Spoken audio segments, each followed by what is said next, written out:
Hi, I'd like to review bubble sort, but more importantly, write a few tests that we can use to test bubble sort and other sorting functions that we're going to write.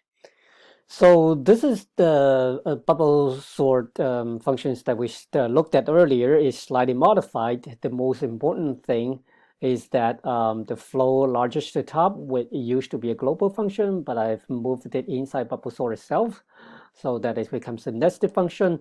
As far as this usage is concerned, it acts just like the global function, but being a nested function, it doesn't pollute the global scope, and that's why I moved it here. But otherwise, I mean, it's very similar to what we looked at before. I think the other optimization it did is, it actually detects if any element is swapped, and if no element is swapped, then we can stop right away. So it's a little, early or smarter termination. Now, as with any non-trivial code that we write, we should write a set of good tests so that we can make sure the functions work. Now, with any function, that deals with a list or iterable, really, right, with multiple elements, I said this before, and I'm going to emphasize it again. The kind of test we should do should consist of at least the following, right? Possibly more, but at least the following. Like the function has to be able to deal with an empty list, a list of one element, a list with two elements, and then a list with more than two elements. And depending on the nature of the function, you might need to have more tests. And then another thing is that most of the sorting algorithms, despite their differences in terms of internal implementation, the interface should look exactly the same, right? Given a list or iterable, just sort the thing. So we should be able to write just one set of tests and then able to apply them to all of the sorting functions. So with that foresight, that's exactly what we're going to do. We're going to write a set of tests we don't assume which sorting function it is. So we can use that set of tests for any generic kind of sorting function with the same interface and same expected behavior. And in doing this way, we're kind of writing the test before the implementation, which is actually the right development approach, although we don't often practice this approach. But anyway, that's what we're going to do. So this is the generic sorting test case that I've already written now. I will go through them now. So the first thing you notice is we have a class attribute. We've done this before, right? We have a class attribute, and currently this class attribute is the sort function. So we're going to assign it whatever sorting function we're going to be testing at the time. Right now, because it's generic, it's default to none. Okay, and then for each of these tests, I mean, we go through the same kind of testing steps, right? The first thing is, given an iterable, we want to know what the sorted version of it looks like, and we'll get that by using the Python's built-in sorted function, right? We know that it's correct. So we'll use that and we'll have the sorted iterable.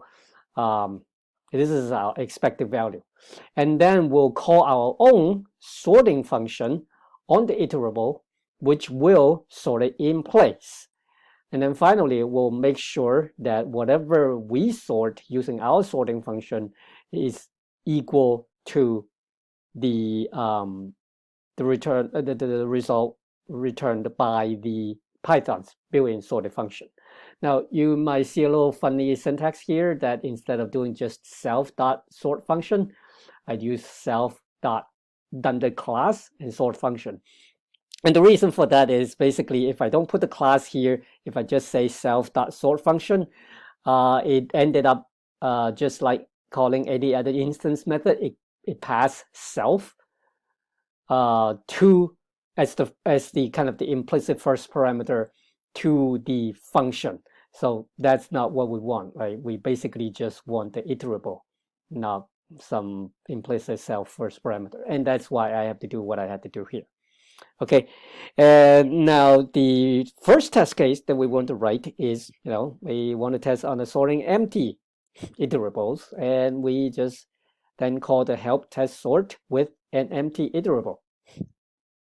And the next few cases should be exactly what I listed earlier. We're going to test sorting a list of length 1, and then a list of length 2, and in this case both where it's already sorted or it's not already sorted.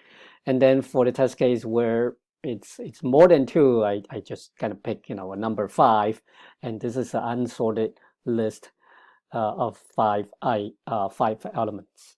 Now for these tests I manually pick their length, which is fine, but a more comprehensive test would be a test that would test probably lists of many different lengths, and we can do that by kind of just writing a loop that pick different lengths. So in this case I'm going to pick lengths that's between 0 and 99 inclusive, and then I'm going to generate random numbers in each one of these lists, and then I'm just going to pass that sample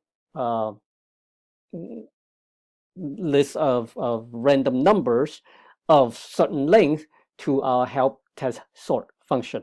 Now I put this inside a with subtest. I'm trying to remember if I've explained this before, but in case I didn't, what subtest is really doing is, well, I mean, if you think about without this subtest here, if any one of these lengths, there are 100 of them, if the test on any one of these lengths fails, the for loop will stop, right? Because it would raise an assertion error, and that's it. So let's say if we fail the very first one, length equals 0, it will not run the rest of the 99 tests.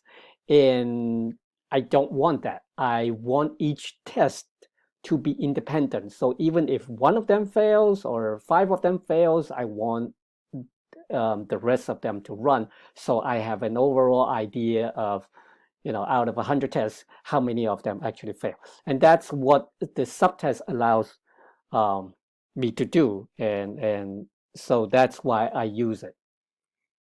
Now, finally, as we said, that not only is the correctness of a sorting function important, its performance is also very important. So I also added a test performance test that it would go through again a number of different lengths.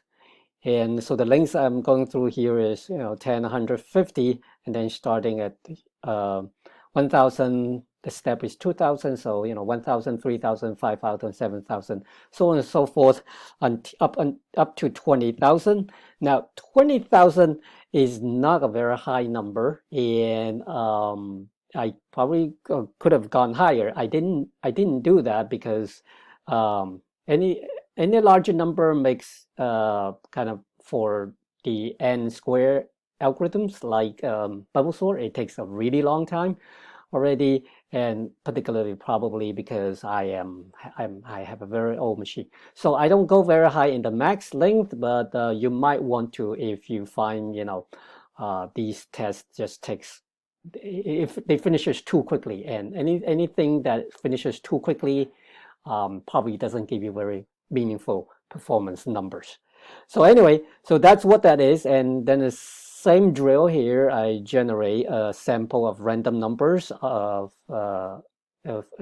a list with a particular length, and then I call this help test performance with that sample. And this help test performance is, it's what you've seen before. We measure how long the sorting function takes, and just print out that information. Okay, now that we have a full suite of tests, let's use them to test bubble sort. And the way to do it, we've done kind of this trick before. that we can create a new class of bubble sort test case that inherits from our generic test case.